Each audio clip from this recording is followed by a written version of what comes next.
नमस्कार साथियों, नमस्कार प्यारे बच्चों।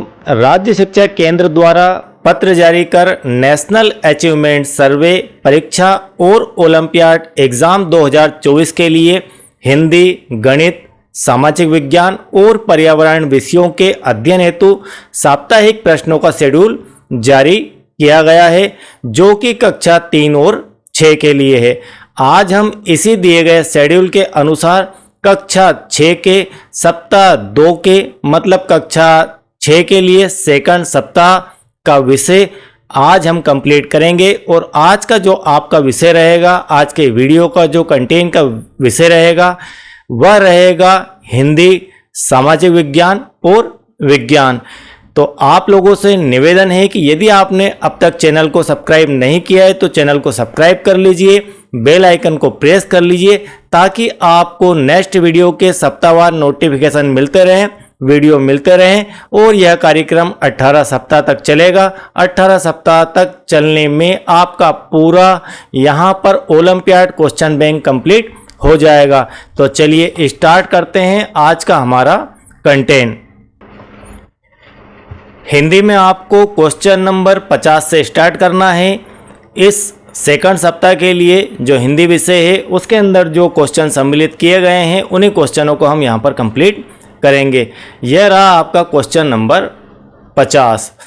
खून पसीना एक करना मुहावरे का अर्थ है। यहाँ पर ऑप्शन दिए गए हैं आपको। बहुत मेहनत करना, बहुत तकलीफ सहना, काम के लिए तैयार होना या फिर गुस्सा करना। तो खून पसीना एक करना, इस मुहावरे का सही अर्थ है बहुत मेहनत करना। ठीक है, जब आप बहुत मेहनत करते हैं तब कहते हैं कि हमने खून पसीना एक कर दिया। इसके बाद आपका क्वेश्चन नंबर 64 64। क्वेश्चन नंबर 64 है, बहुवचन वाला वाक्य है। यहाँ पर आपको 4 वाक्य दिए गए हैं ए, बी, सी और डी ऑप्शन में। तो आपको यहाँ पर बहुवचन वाला वाक्य छांटना है जिसमें 2 या 2 से अधिक सदस्यों के होने का बोध हो रहा हो। राघव स्कूल जाता है, यहाँ पर राघव स्कूल जाता में राघव अकेला है तो एक व्यक्ति है यहाँ पर। सेकंड है, राघव के मित्र स्कूल जाते हैं, तो यहाँ पर राघव के मित्र मतलब 2 या 2 से अधिक मित्र हो सकते हैं। ठीक है, तो यह बहुवचन दिखाई दे रहा है। नेक्स्ट देखते हैं, राघव के पिता स्कूल जाते हैं, यहाँ पर पिताजी एक हैं तो पिता लिखा होने के कारण बोध हो रहा है कि एक व्यक्ति ही स्कूल जा रहा है। और चौथे में दिया है राघव का भाई स्कूल जाता है, तो यहाँ पर भाई भी एक शब्द को ही इंडिकेट करता है, एक व्यक्ति को ही इंडिकेट करता है। तो यहाँ पर आपके मित्र के कारण, ठीक है, मित्र के कारण आपका ऑप्शन भी सही हो जाएगा। बहुवचन में 2 या 2 से अधिक व्यक्तियों के होने का बोध होता है। अब आपका प्रश्न नंबर 72।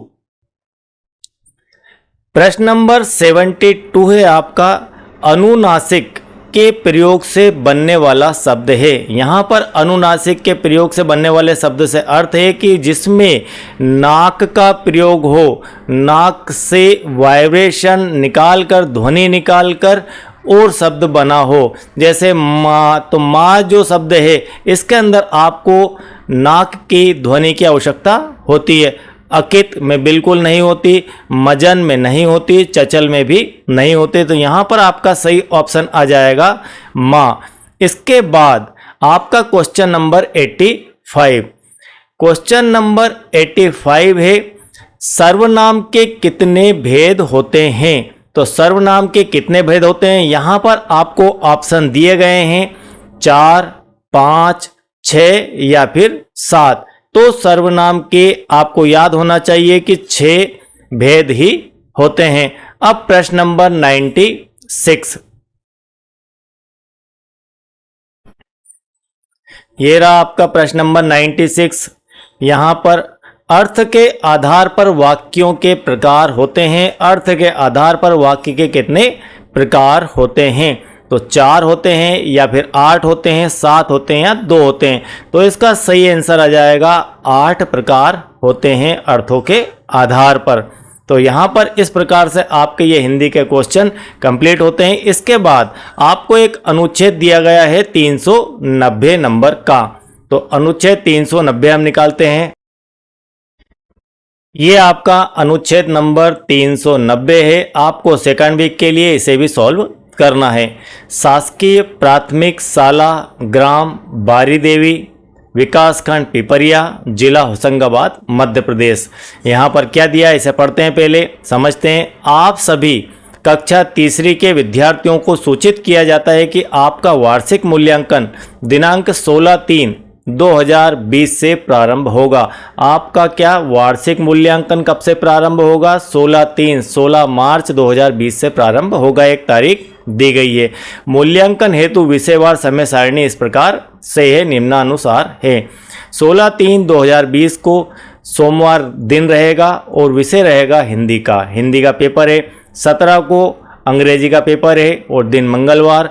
18/3/2020 को दिन बुधवार गणित का पेपर और 19/3/2020 को दिन गुरुवार और पर्यावरण का पेपर। मूल्यांकन समय 8 बजे से 10:30 बजे तक होगा। तो आपने इसे देख लिया, समझ लिया। अब आपको इसके आधार पर आंसर देना है, ठीक है। मूल्यांकन का समय 8 से 10:30 तक, 2.5 घंटे का। अब यहाँ पर इसके क्वेश्चन दिए गए हैं, ये आपको सॉल्व करना है। प्रश्न नंबर 1 है, मूल्यांकन किस दिनांक से प्रारंभ होगा? तो 17/3 से हुआ, 18/3 से हुआ, 16/3 से हुआ या फिर 19/3 से हुआ। तो आपका जो मूल्यांकन है वह 16/3 से प्रारंभ हुआ था। तो यहाँ पर आपका आंसर आ जाएगा सी वाला 16/3/2020 से। अब प्रश्न नंबर 2, दिनांक 18/3/2020 को कौन सा दिन है? 18/3 के दिन कौन सा दिन है? तो यहाँ पर 18/3 के दिन आपका यहाँ पर बुधवार है, ठीक है। ये बुधवार का दिन हो गया, तो यहाँ पर हो जाएगा बुधवार। बुधवार ऑप्शन आपका यहाँ पर बी में मिल रहा है। अब प्रश्न नंबर 3, दिनांक 16/3/2020 को किस विषय का प्रश्न पत्र है? पहला पेपर किस विषय का था 16 तारीख के दिन? तो यहाँ पर हिंदी का पेपर पहला था। तो आप यहाँ से देखकर बता सकते हैं कि हिंदी का पेपर, और यह हिंदी का आपका डी ऑप्शन आ जाएगा। इसी प्रकार से प्रश्न नंबर 4, अंतिम प्रश्न पत्र की दिनांक क्या थी? मतलब आपकी एग्जाम कब तक चली? तो यहाँ पर अंतिम पेपर आपका था 19/3/2020 के दिन। तो आपका यहाँ पर देखते हैं 19/3 कहाँ है ऑप्शन में? बी ऑप्शन के अंदर 19/3/2020 है। अंतिम प्रश्न पत्र 19/3/2020 को हुआ था। अब प्रश्न नंबर 5, प्रारंभ शब्द का पर्यायवाची शब्द कौन सा है? प्रारंभ से आप क्या समझते हैं? जब भी कोई काम प्रारंभ होता है इसका अर्थ है कि वह काम शुरू हुआ है। आज के दिन यदि कोई काम प्रारंभ आपने किया है, मतलब आज के दिन उस काम को आपने शुरू किया है। तो यहाँ पर आपका ऑप्शन सी शुरू सही होगा। इस प्रकार से आज आपके यहाँ पर हिंदी एंड होती है। अब हम विज्ञान को देखते हैं और इसके बाद सामाजिक विज्ञान को भी हम इसी वीडियो के अंदर कंप्लीट करेंगे। कक्षा 6 के लिए जो विज्ञान उन्होंने 7-8 सप्ताह के लिए लिया है, कक्षा 3, 4 और 5 से लिया। इसके बाद क्लास 6 का आपका साइंस यहाँ पर स्टार्ट होगा। तो पर्यावरण भी साइंस का ही पार्ट है। तो यहाँ पर जो आपका साइंस है, विज्ञान है, वह पर्यावरण कक्षा 3, 4, 5 का पहले पढ़ाया जाएगा। तो हम सिलेबस के अकॉर्डिंग चल रहे हैं। तो यहाँ पर आपको जो क्वेश्चन स्टार्ट किया गया है, क्वेश्चन नंबर 51 से स्टार्ट किया गया है। प्रश्न नंबर 51 है यहाँ पर, दर्जन चिड़िया अपना घोंसला बनाती है। दर्जन जो चिड़िया है वह अपना घोंसला किस प्रकार से बनाती है, यह आपको यहाँ पर बताना है। लकड़ी के तने को काटकर या फिर भूनकर या पत्तियों को सिलकर या फिर ए और बी दोनों। तो चूंकि यहाँ पर नाम है उसका दर्जन चिड़िया। दर्जन मतलब दर्जी, दर्जी मतलब जो टेलर होता है, जिसे आप टेलर के नाम से जानते हैं, कपड़े सिलने वाला, उसी शब्द का यहाँ पर प्रयोग करके दर्जन चिड़िया कहा गया है। तो यहाँ पर सीधा सीधा आ जाएगा कि वे कुछ ना कुछ सिलती होगी, वे चिड़िया कुछ ना कुछ सिलती होगी। तो क्या सिलती है? वो कपड़े तो नहीं सिलती होगी, तो सीधे से वे पत्तियों को सिलकर अपना घोंसला बनाती है। अब इसके बाद प्रश्न नंबर 53, 53 नंबर का प्रश्न देखते हैं। यह रहा आपका प्रश्न नंबर 53। ऊंट के शरीर का वह भाग जो लंबे समय तक भोजन उपलब्ध ना होने पर सिकुड़ जाता है। ऊंट के शरीर का आपको जो भाग दिए गए इनमें से भाग देखना है कि ऐसा कौन सा भाग है जो लंबे समय तक यदि वह भोजन ना करे, भोजन उसको ना मिले तो वह सिकुड़ जाता है। कुबड़ सिकुड़ जाती है, या फिर गर्दन सिकुड़ जाती है, या फिर लंबी पलकें जो होती है वो सिकुड़ जाती है, या फिर मोटी जीभ सिकुड़ जाती है। तो यहाँ पर इसका सही आंसर आ जाएगा आपका कुबड़। ऊंट की जो कुबड़ होती है वह सिकुड़ जाती है यदि उसे लंबे समय तक भोजन प्राप्त ना हो। अब आपका प्रश्न नंबर 54 भी इसी पार्ट के अंदर सम्मिलित किया गया है। प्रश्न है, रेगिस्तान में पाए जाने वाला ऐसा पौधा जिसकी छाल, किसकी छाल? एक पौधा है जिसकी छाल, यहां पर कीवर्ड आपको ध्यान रखना है रेगिस्तान। रेगिस्तान में पाया जाने वाला पौधा जिसकी छाल दवा के काम में आती है। किस काम में आती है? दवाई के काम में आती है। और इसकी लकड़ी से इसकी लकड़ी में कीड़ा भी नहीं लगता है। इस पेड़ की फलियों की सब्जी बनाई जाती है। इतनी सारी विशेषता उसकी दी गई है। तो यह कौन सा आपका पौधा है? क्या वह पौधा नागपनी का है, क्या वह पौधा खेजड़ी का है, या वह पौधा बमूल का है, या फिर वो मदार का है? तो यहां पर आपका सही आंसर आ जाएगा खेजड़ी। ठीक है। अब इसके बाद आपका क्वेश्चन नंबर 63, इसमें 63 नंबर का क्वेश्चन इसके बाद लेना है हमें। तो 63 नंबर देखते हैं कहां पर है। ये रहा आपका क्वेश्चन नंबर 63। पेड़ के तनों के सुराखों में, जो पेड़ होता है उसके तनों के सुराखों, तनों से अर्थ है कि पेड़ का जो मोटा भाग होता है उसे तना कहते हैं। तनों के सुराखों में घोंसला बनाने वाला पक्षी कौन सा है? उसका क्या नाम है? क्या गिद्ध ऐसा करता है, क्या बाज ऐसा करता है, क्या उल्लू ऐसा करता है, या फिर क्या कबूतर ऐसा करता है? तो वह पक्षी है आपका उल्लू। उल्लू जो होता है पेड़ के तनों के सुराखों में जो छिद्र होते हैं या कहीं छोटे मोटे होल हो जाते हैं पेड़ के तनों में, उनके अंदर वह घोंसला बना लेता है। तो सी ऑप्शन आपका यहां पर सही ऑप्शन होगा। इसके बाद प्रश्न नंबर 69, प्रश्न नंबर 69 ये रहा आपके पास। गर्म कपड़े व अनाज में कीड़े ना लगे। ठीक है, गर्म कपड़े व अनाज में कीड़े ना लगे, इसके लिए किस पेड़ की पत्तियों का उपयोग करेंगे? आप जो घर में अनाज का भंडारण करते हैं, गेहूं का भंडारण करते हैं, उस गेहूं के भंडारण में आप पेटी में उसे रखते हैं, कोठी में उसे रखते हैं। ठीक है, उनके अंदर कीड़े लग जाते हैं। तो वे कीड़े ना लगे, ऐसा करने के लिए आपको कौन से पेड़ की पत्तियों का उपयोग करना होगा? तो वह एकमात्र पेड़ आपका होता है नीम। यदि आप नीम की पत्तियों का प्रयोग अनाज के भंडारण में करते हैं, उन्हें रखने के लिए करते हैं, तो आप देखेंगे कि उस अनाज के अंदर बिल्कुल भी कीड़े नहीं पड़ेंगे। तो आप जो है नीम के पेड़ की पत्तियों का प्रयोग अनाज के भंडारण में कीड़े नहीं लगे इसलिए कर सकते हैं। अब आपका प्रश्न नंबर यहां पर है 70। 70 है किसी जगह, यह 70 नंबर, किसी जगह बारिश ना होने का प्रमुख कारण हो सकता है। तो बारिश नहीं होने का प्रमुख कारण यहां पर पूछा है, बारिश नहीं होने का प्रमुख कारण, विशेष कारण क्या हो सकता है?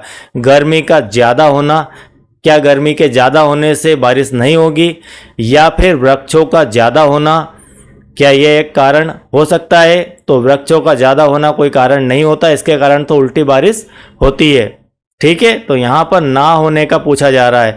तीसरा है सी वाला, वृक्षों की सतत कटाई होते हुए वृक्ष कम होते जाना। तो यह ऑप्शन आपका सही ऑप्शन आ जाएगा। हम डी को भी देख लेते हैं। गर्मी का कम होना, यदि गर्मी कम होगी तो क्या बारिश नहीं होगी, ऐसा भी बिल्कुल नहीं है।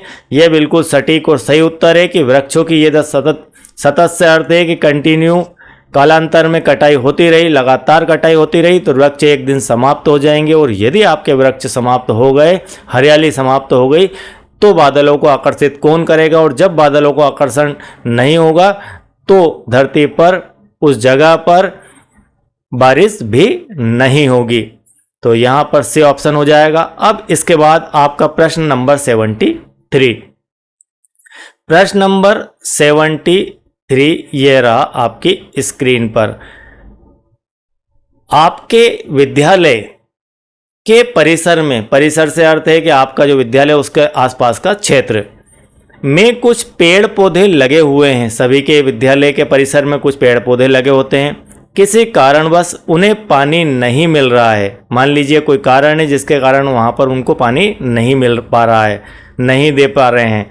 आपकी बोतल में पानी बचा है, आपकी बोतल में मान लो पानी बचा है, आप घर जा रहे हैं, आप उस पानी का क्या करेंगे? तो आपको यहाँ पर सही जवाब देना है, या आपसे ही पूछा जा रहा है कि अब आप क्या करेंगे? पानी को कहीं फेंक देंगे, जो आपकी बोतल में पानी बचेगा उसे क्या फेंक देंगे, या फिर बचे पानी को घर ले जाकर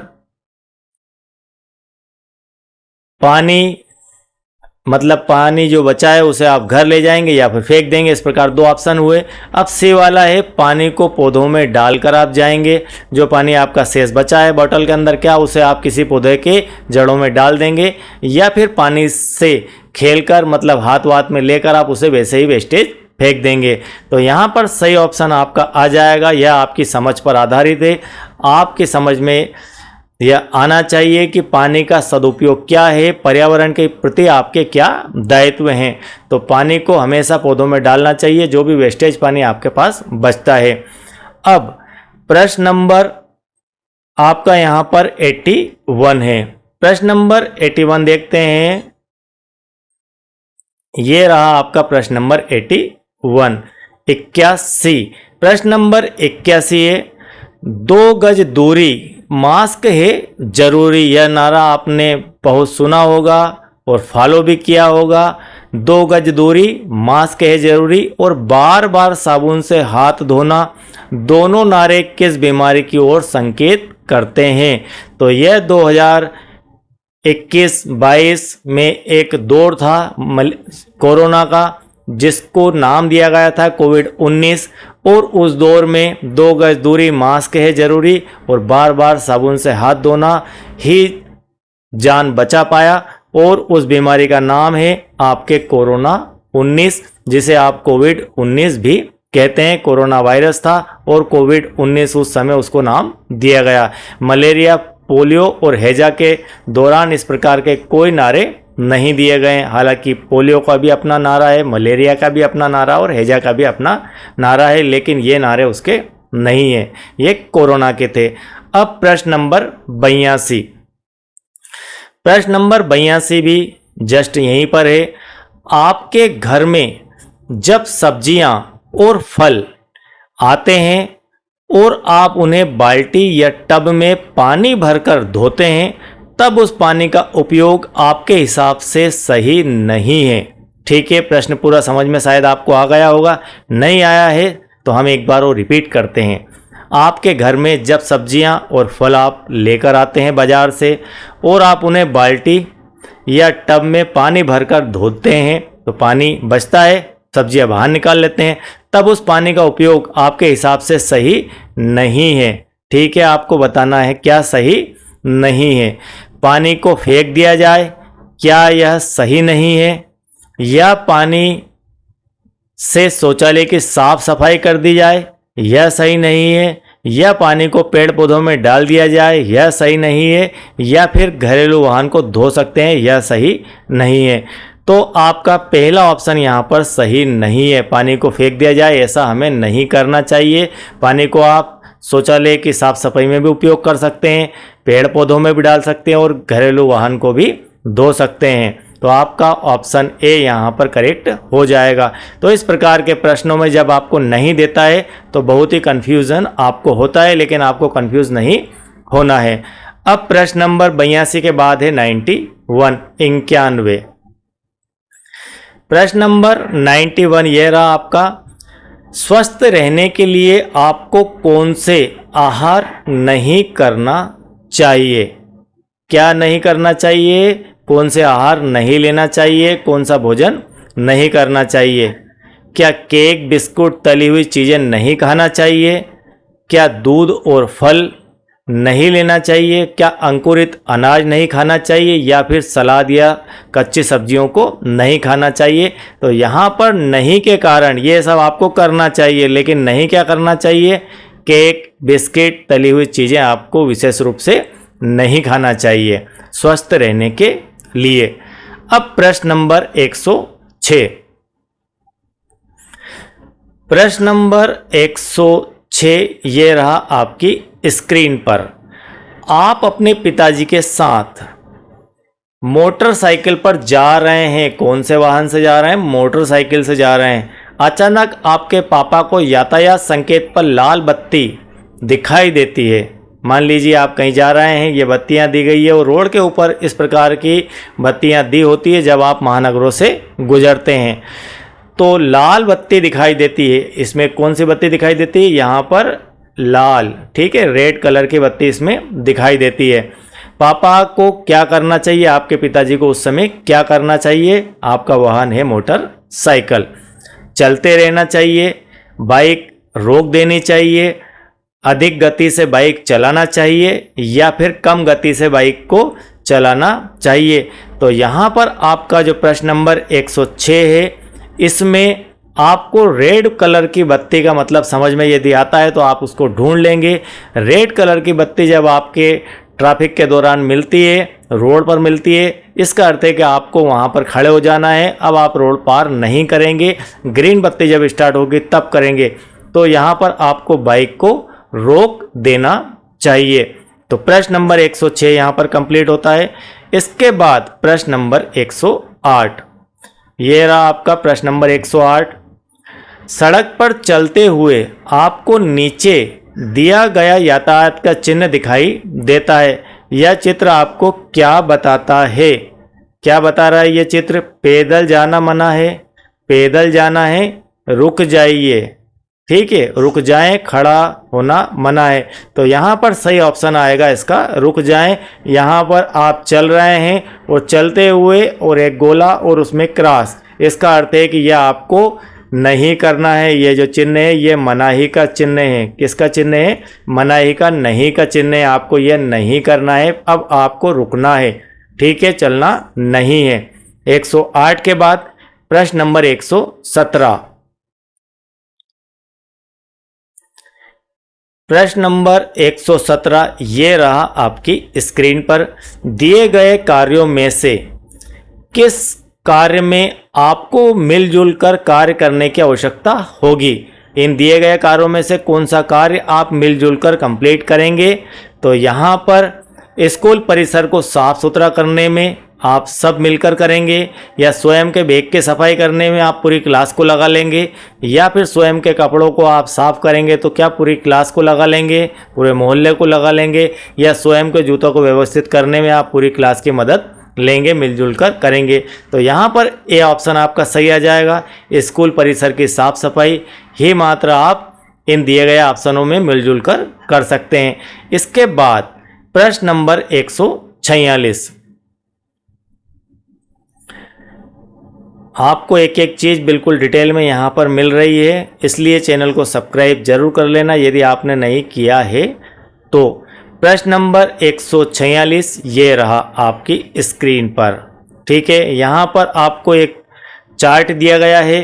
राजू है, राजू के माता पिता हैं, और माँ के जो माता पिता है नाना नानी है, पिता के जो पिता है वे दादा है, और यहाँ पर आपको क्या आएगा? दादी आएगा, ठीक है। तो राजू के पालकगण में उसके माँ पापा हैं, उसके माँ पिता के पालकों में उसके पिता की माँ नहीं है। क्या आप बता सकते हैं कि राजू का वह कौन है? आपको यहाँ बताना है कि राजू का वह कौन लगता है। तो यहाँ पर मैंने आपको बताया कि यहाँ दादा, तो यहाँ आ जाएगी दादी, तो ये लगेंगी दादी। राजू की ये क्या है यहाँ पर, दादी। ठीक है, तो यहाँ पर 146 के बाद प्रश्न नंबर 147 ये रहा आपकी स्क्रीन पर। नीचे सविता के परिवार का वंश वृक्ष दिया गया है, इसके आधार पर प्रश्न का उत्तर आपको देना है। ठीक है, क्या है ये, विमल, माता, दीनानाथ पिता, सुनीता बहन, सविता इनके पुत्र पुत्री है और राम भाई हैं। ठीक है, तो यहाँ पर स्वयं सविता है और ये सविता का परिवार का वंश वृक्ष है। अब आपको जो आंसर देना है, अब उस क्वेश्चन को हम पहले पढ़ते हैं। यहाँ पर राम की शादी हुई, उसकी पत्नी का सविता से क्या संबंध है। ठीक है, राम की शादी हुई। अब यहाँ पर प्रश्न है आपका कि ये राम है, इसकी शादी हो गई, क्या हो गई, शादी हो गई, और शादी होने के बाद उनकी पत्नी घर पर आई। तो यहाँ पर कहा जा रहा है कि जो उनकी पत्नी थी वे सविता की क्या लगेगी। तो यहाँ पर इनकी जो पत्नी है, किनकी, राम की जो पत्नी है वे सविता की क्या लगेंगी। तो सविता का भाई राम है, तो यहाँ पर वे लगेंगी इनकी भाभी। ठीक है, तो इस प्रकार से आपका आंसर हो जाएगा भाभी। तो यहाँ पर देखते हैं आपका आंसर भाभी कहाँ पर दिया गया है, भाभी जी आपका बी ऑप्शन दिया गया है। तो यहाँ पर आज का हमारा पर्यावरण कंप्लीट होता है, जिसे आप साइंस के अंतर्गत भी क्लास 6 में लेते हैं। और अब हम चलते हैं सामाजिक विज्ञान, जो कि क्लास 6 से 8 के माध्यमिक स्तर के सोशल साइंस से क्वेश्चन लिए गए हैं। अब हम स्टार्ट करते हैं सोशल साइंस। तो सोशल साइंस में जो क्वेश्चन लिए गए हैं वे भी इसी पीडीएफ में सम्मिलित किए गए हैं। तो आपका यहाँ पर क्वेश्चन नंबर स्टार्ट होता है 41 से। ठीक है, क्वेश्चन नंबर 41 को आपके सामाजिक विज्ञान के अंतर्गत रखते हुए इन्होंने सम्मिलित किया है। तो यहाँ पर क्वेश्चन नंबर 41 है। ठीक है, 41 है, परिवार के सदस्य प्रायः घर में रहते हैं। तो हम यहाँ पर रेड पेन का यूज़ कर लेते हैं सोशल साइंस के लिए। परिवार के सदस्य प्रायः घर में रहते हैं, अलग, एक ही साथ, दूर दूर या इनमें से कोई नहीं। तो परिवार के सदस्य प्रायः घर में कैसे रहते हैं यह आपको बताना है। तो वे एक साथ मिलजुल कर ही रहते हैं। इसके बाद क्वेश्चन नंबर 47, क्वेश्चन नंबर 47 ये रहा आपका, ये पिछले पार्ट में भी हुआ था। निम्न में से कौन सा तरीका कार ठीक से चलाने से संबंधित नहीं है, आपको बताना है नहीं है। कौन सा तरीका कार ठीक से चलाने का नहीं है। ड्राइव करने के बारे में जानना चाहिए, तो हाँ ये जानना चाहिए कि कैसे ड्राइविंग की जाती है। सड़क के नियमों को जानना चाहिए, बिल्कुल जानना चाहिए, सड़क के नियमों को जानना चाहिए। इसके बाद है बहुत पैसा होना, तो बहुत पैसा होना यह जरूरी नहीं है ठीक से कार चलाने के लिए। अब इसके बाद क्वेश्चन नंबर 208, क्वेश्चन नंबर 208 में दिया है, मेरी ट्रेन जब पहाड़ क्रॉस करने लगी तब अचानक बिल्कुल अंधेरा हो गया और ट्रेन की बत्तियां जलानी पड़ी। मेरी ट्रेन कहाँ से निकल रही थी। मान लीजिए आपकी कोई ट्रेन है, आपकी ट्रेन से अर्थ है कि आप ट्रेन में बैठे हुए हैं और अचानक अंधेरा हो गया और ट्रेन की बत्तियां जलानी पड़ी। तो ऐसा किस स्थिति के कारण होता है, जब आपका इस प्रकार से कोई पहाड़ है और इस पहाड़ में यहाँ से टनल बनाकर कोई ट्रेन गुजरती है, यहाँ से गुजर रही है ये ट्रेन, तब अंधेरा हो जाएगा और बत्तियां जलानी पड़ेगी। ठीक है, पहाड़ क्रॉस करने लगी, पहाड़ क्रॉस करने लगी तब अचानक बिल्कुल अंधेरा हो गया था, तब बत्तियां जलानी पड़ी। तब आपको बताना है कि वह ट्रेन कहाँ थी, वह सुरंग में थी। ठीक है, वह ट्रेन कहाँ पर थी, सुरंग में थी, टनल के अंदर थी, इस कारण से बत्तियां जलानी पड़ी। अब आपका प्रश्न नंबर 278, प्रश्न नंबर 278 है, बच्चों को स्कूल में खाली पेट पढ़ाई में ध्यान ठीक से नहीं लगता। बच्चों का जो है ध्यान खाली पेट किसी का भी नहीं लगता बच्चों का क्या है पढ़ाई में। इस कारण स्कूल में कौन सी योजना चलाई जा रही है इस समय वर्तमान में? यदि आप शासकीय विद्यालय में पढ़ रहे हैं तो आपको एक योजना के तहत भोजन दोपहर में दिया जाता है। वह कौन सी योजना है? खेलकूद योजना, या फिर आपकी पोषण आहार योजना, या स्वास्थ्य परीक्षण, या मध्याह्न भोजन? तो मध्याह्न भोजन योजना के अंतर्गत आप लोगों को दोपहर में भोजन मिलता है। अब प्रश्न नंबर 391। प्रश्न नंबर 391 है, यदि किसी मकान या दुकान में आग लग जाती है, या आग लगी हुई है भैया एक जगह दुकान में, ये समझ लीजिए, या फिर किसी मकान में, तो आप इसकी सूचना सबसे पहले किसे देंगे? यह बहुत ही महत्वपूर्ण IMP है, इस विषय को आपको ध्यान रखना है। और व्यवहारिक जीवन में भी यह हमें कभी कभी देखने को इस प्रकार से घटनाएं मिल जाती है, तो आपके दायित्व वहाँ पर क्या हो जाते हैं, यह आपसे पूछना चाह रहा है। तो मकान या दुकान में आग लग गई, आप इसकी सूचना सबसे पहले किसे देंगे? तो यहाँ पर आपके जो ऑप्शन हैं होने देखते हैं हम, ठीक है। आप देंगे पुलिस को, या फिर आप देंगे दमकल केंद्र को, या फिर आप देंगे एम्बुलेंस को, या फिर आप देंगे स्वास्थ्य विभाग को। तो एक फायर ब्रिगेड होती है आग बुझाने के लिए, जोर से टन टन की आवाज़ करती हुई वह आपको रोड पर दंदनाती हुई दिखाई देती है। जब कहीं आग लगती है तब वो जाती है, उसको कहते हैं दमकल गाड़ी। क्या नाम है उसका? दमकल वाहन है वो, या फिर आप उसे गाड़ी भी कह सकते हैं, या फिर आप उसे फायर ब्रिगेड भी कह सकते हैं। तो जो दमकल गाड़ी होती है वह सबसे पहले यदि आग के पास पहुंचेगी तो आग आपके बुझने में जल्दी रहेगी। और यदि आप पुलिस को खबर करेंगे, पुलिस दमकल केंद्र को खबर करेगी तो बहुत देर हो जाएगी। स्वास्थ्य विभाग का इसमें कोई रोल नहीं है, एम्बुलेंस का भी रोल होगा, लेकिन सबसे पहले हमें आग बुझाना है, आग को कंट्रोल करना है। तो आप दमकल केंद्र को सूचना करेंगे ताकि वहां से वे दमकल गाड़ी को पहुंचा सके। अब इसके बाद आपका यहां पर प्रश्न नंबर है 403। यहां पर प्रश्न नंबर 403 है, चित्र में घर की छत पर गिरता हुआ वर्षा का जल इकट्ठा किया जा रहा है। यहाँ पर आप एक घर देख पा रहे हैं, इस घर के ऊपर यहाँ पर पानी गिरता है, तो यहाँ से कनेक्शन किया गया है पाइप का, ठीक है। पाइप का कनेक्शन इस प्रकार से ये मान लीजिए कर दिया गया। तो ये पानी कहाँ पर आकर गिर रहा है? यहाँ पर आप इसे पाइप मान सकते हैं कि यहाँ पर यह भी पाइप है, तो कहाँ पर आ रहा है? तालाब में जा रहा है, कुएं में जा रहा है, या बावड़ी में जा रहा है, या एक टैंक में जा रहा है? तो यहाँ पर घर के नीचे, ये घर की सतह है, इस घर के नीचे इस प्रकार का एक गोल गड्ढा बना दिया गया है, तो वो पानी गड्ढे में आ रहा है, ठीक है। तो इस प्रकार से आप इसे समझ सकते हैं कि पानी को टैंक में उतारा जा रहा है। प्रश्न नंबर 403 के बाद अगेन प्रश्न नंबर 399। तो यहाँ पर प्रश्न नंबर 399 पीछे की तरफ आया है, हम इसे समझते हैं। ऊंचे पहाड़ों पर चढ़ते समय पर्वतारोही अपने साथ ऑक्सीजन सिलेंडर लेकर जाते हैं, क्योंकि ऐसा वे क्यों करते हैं यह आपको बताना है, ठीक है। यहाँ पर जो ऑप्शन है, सबसे पहले हम प्रश्न को और अगेन समझाते हैं आपको कि इस प्रकार का कोई मान लीजिए पहाड़ है, ये बहुत ऊंचाई पे पहाड़ है, इस प्रकार का कोई पहाड़ है, ठीक है। इस प्रकार का पहाड़ है, इस पहाड़ के ऊपर कोई पर्वतारोही यहाँ से स्टार्ट हुआ। जो पर्वत पर चढ़ते हैं उन्हें कहते हैं पर्वतारोही। पर्वतारोही यहाँ पर चढ़ता हुआ यहाँ पर जाता है।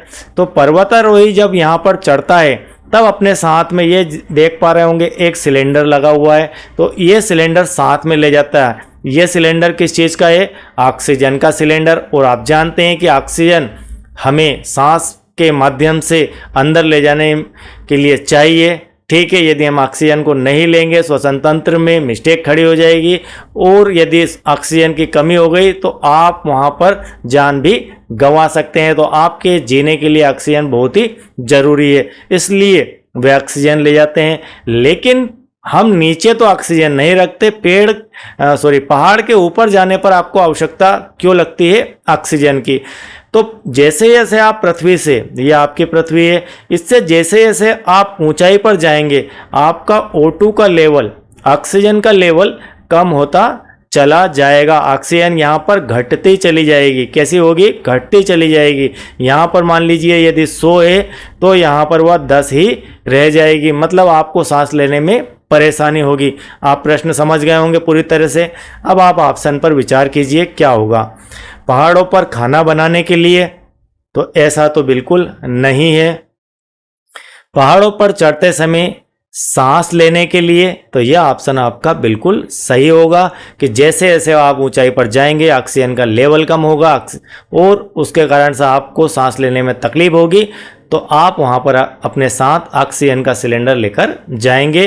पहाड़ों पर आग जलाने के लिए यह गलत है, क्योंकि ऑक्सीजन गैस आग जलाने में ज़रूर सहायक होती है, लेकिन वहाँ पर आग जलाने के लिए नहीं ले जाते। गुब्बारों में हवा भरने के लिए तो बिल्कुल भी नहीं, इस काम के लिए तो वो लोग इतना ऊपर नहीं जाते हैं। अब आपका यहाँ पर क्लास 6 से के सोशल साइंस से 3 क्वेश्चनों को लिया गया है, हम उन्हें भी देखते हैं। यहाँ पर जो क्वेश्चन नंबर 345 लिया गया है, यह क्लास 6 से 8 माध्यमिक स्तर के सोशल साइंस सामाजिक विज्ञान से लिया गया है। ठीक है, तो पहाड़ियों में बसा रेगिस्तानी इलाका वर्षा ना के बराबर होना। ठीक है, पहाड़ियों में बसा रेगिस्तानी इलाका, वहाँ पर वर्षा ना के बराबर होना, लंबे समय तक बर्फ से ढका रहता है। उक्त कथन किस स्थान को परिभाषित करता है? ऐसा कौन सा स्थान है जिसके बारे में यह कथन सार्थक होते हैं? केरल, लद्दाख, अहमदाबाद या फिर अमृतसर। तो रेगिस्तानी इलाका है, वर्षा नहीं के बराबर होती है, वो लंबे समय तक बर्फ से ढका रहता है, मतलब साल के लगभग 10 माह 11 माह तक मान के चलिए कि बिल्कुल बर्फ ही बर्फ वहाँ पर देखने को मिलती है। और रेगिस्तानी इलाका है, वर्षा नहीं के बराबर ही होती है, तो वह इलाका है आपका लद्दाख। अब इसके बाद प्रश्न नंबर 348। प्रश्न नंबर 348 भी यहीं पर आपको मिल जाएगा। विभिन्न भाषा, रंग, वर्ग के लोग एक साथ मिलकर रहते हैं तब उसे कहते हैं। यदि विभिन्न भाषाओं के, विभिन्न रंगों के, विभिन्न वर्गों के लोग एक साथ यदि मिलकर रहते हैं तब उन्हें क्या कहते हैं? असमानता की भावना, विविधता में एकता, तो यहाँ पर बिल्कुल एक शब्द में ही हमें आंसर मिल गया है। विविधता में एकता भारत की विशेषता, अनेकता में एकता हमारी विशेषता, तो यहाँ पर बी ऑप्शन आएगा। एकता की भावना, उपरोक्त सभी, तो यहाँ पर ये ऑप्शन नहीं आएंगे। सीधा सीधा विविधता, विविधता से मतलब है अनेकता, अनेक तरह की चीज़ें, अनेक तरह की भाषाएं, अनेक तरह के रंग, अनेक तरह के वर्ग, इन सभी को मिलकर एक साथ में रहने को ही हम विविधता में एकता कहते हैं। अब प्रश्न नंबर 372 देख लेते हैं और ये आज का लास्ट क्वेश्चन है। 372 है, मतदान के समय मतदाता की उंगली पर अमिट स्याही जो लगाई जाती है, आपके घरों में आपके बड़े जब मतदान करते हैं तब उनके एक उंगली में स्याही लगाई जाती है। इस स्याही के से निशान लगने का मुख्य कारण है, क्या कारण है कि उनकी उंगलियों पर स्याही लगाई जाती है? मतदान के प्रति जागरूकता फैलाने के लिए, मतदान को बढ़ाने के लिए, या मतदाता एक ही वोट करे, तो मतदाता एक ही वोट करे, या पहचान सुनिश्चित करने के लिए कि उसने वोट डाल दिया है, यदि वह वोट डालने गया तो उसकी उंगली पर निशान मिलेगा। और यह अमिट स्याही का निशान होता है, काफ़ी समय में हाथ पर से, उंगली पर से, नाखून पर से जाता है। तो मतदाता एक ही वोट करे, इसलिए यह अमिट स्याही का निशान उसको लगाया जाता है। तो यहाँ पर आज का हमारा यह पार्ट ख़त्म होता है। आई होप कि बिल्कुल आपको यह क्लियर समझ में आ गया होगा, और यदि आपको यह वीडियो बेहतर लगे तो इस वीडियो को एक लाइक ज़रूर कीजिए, और यदि आपने चैनल को अब तक सब्सक्राइब नहीं किया है तो चैनल को सब्सक्राइब कीजिए। लाइक का मैंने कह ही दिया है और आपने कर दिया होगा अब तक, और सभी को यह वीडियो शेयर जरूर करें। और ओलंपियाड के सभी वीडियोस, नेक्स्ट एग्ज़ाम के सभी वीडियोस आपको प्लेलिस्ट में मिल जाएंगे, आपको कहीं भटकने की आवश्यकता नहीं है। सभी विषय के वीडियो आपको वहां पर मिलेंगे, तो उन्हें देखिए। मस्त रहिए, स्वस्थ रहिए और अपनी पढ़ाई जारी रखिए ताकि आप नेस और ओलंपियाड एग्ज़ाम को क्रैक कर सकें, ज़्यादा से ज़्यादा नंबर ला सकें। Thank you very much.